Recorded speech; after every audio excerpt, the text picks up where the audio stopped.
Essa pesquisadora foi quem identificou as amostras com a praga.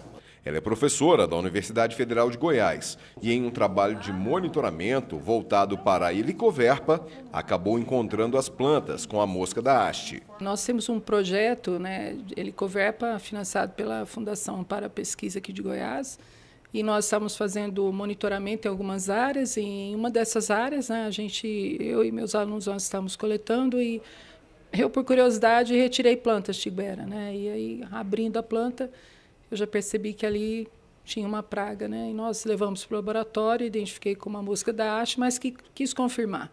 Aí nós fizemos uma coleta, entregamos para o pessoal do Lanagro, do MAPA, eles têm com a gente uma parceria muito forte, e aí, infelizmente, nós confirmamos que era a mosca da haste, E aí, logo em seguida, eu fiz a notificação tanto para o MAPA, como também para a Agrodefesa, sendo uma praga que aqui no Centro-Oeste ela nunca tinha sido detectada, A primeira identificação foi feita no final de abril, em Silvânia, na região de Anápolis. A partir daí, amostras começaram a ser colhidas em todo o estado. E, para surpresa dos pesquisadores, a praga foi encontrada em todas as regiões, de Cristalina a Palmeiras de Goiás.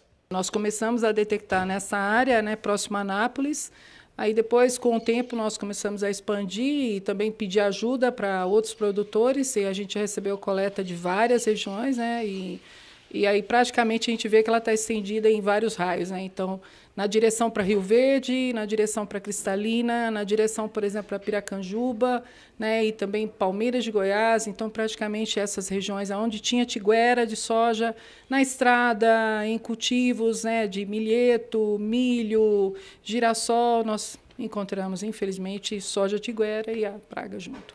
Essa é a primeira vez que sinais da mosca da haste são encontrados no Centro-Oeste brasileiro. Até o momento, só havia registros dessa praga no sul do país. As larvas e pupas foram encontradas nas tigueras de soja, que são as plantas espontâneas que surgem após a colheita. Ainda não se sabe se a praga chegou também às lavouras. O controle e tratamento de sementes pode ter impedido a entrada, mas o sinal de alerta está aceso.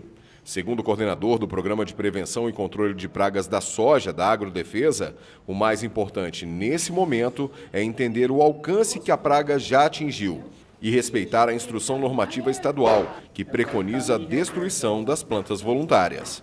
Nós temos duas medidas distintas. Tem a obrigatoriedade da eliminação das plantas voluntárias até 30 dias após a germinação, que é o período antes do vazio sanitário, e depois que começar o vazio, essa destruição tem que ser imediata. Se germinar a planta, tem que destruir imediatamente, porque senão ele pode ser multado. Se um fiscal da Agrodefesa chegar na propriedade e estiver com planta de soja viva, ele é multado. Lembrando, o vazio sanitário da soja em Goiás é de 1º de julho a 30 de setembro, são 90 dias. As larvas da mosca cavam galerias na haste das plantas e se alimentam especialmente do caule e das flores. Dependendo da intensidade do ataque, pode causar uma perda de mais de 80% da lavoura.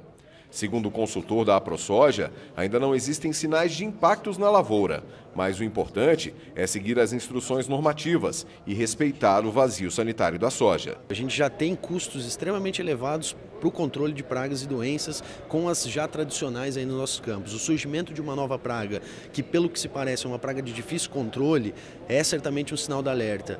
Um ponto muito importante, essas pragas estão aparecendo em soja tiguera. Então essa soja não era para estar lá no campo nesse momento, já que as colheitas se encerraram as mais tardias lá no final de abril, início de abril, lá no final de março. Então fique esse alerta para a importância da gente cumprir o vazio sanitário, cumprir todas as determinações da legislação fitossanitária. O produtor não pode pensar na fazenda dele somente, tem que pensar que hoje o estado, toda a região produtora é uma grande fazenda e que existe uma interdependência. Então é preciso que a legislação fitossanitária seja cumprida para que a gente minimize esses problemas e minimize os custos para combatê-los. Os estudiosos afirmam que o momento não é de desespero.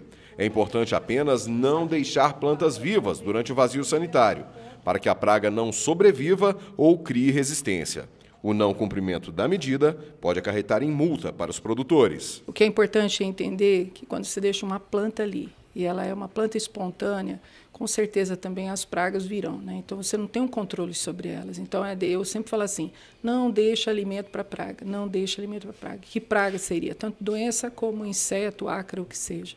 e, infelizmente, vira um foco de infestação. E aí vai causar problema não só para ele, com um aumento no custo de produção, como também para os vizinhos, né? Então, essa é uma lei que existe e deve ser cumprida. Nós temos a praga, então isso já é um ponto. Então, o que a gente tem que fazer é eliminar a possibilidade de que ela se mantenha e venha a causar esse problema que você falou, né? Uma população que está aqui e que, com o tempo, é uma população que evolui, e uma população evoluída provavelmente pode ser por uma população resistente, né? Uma população...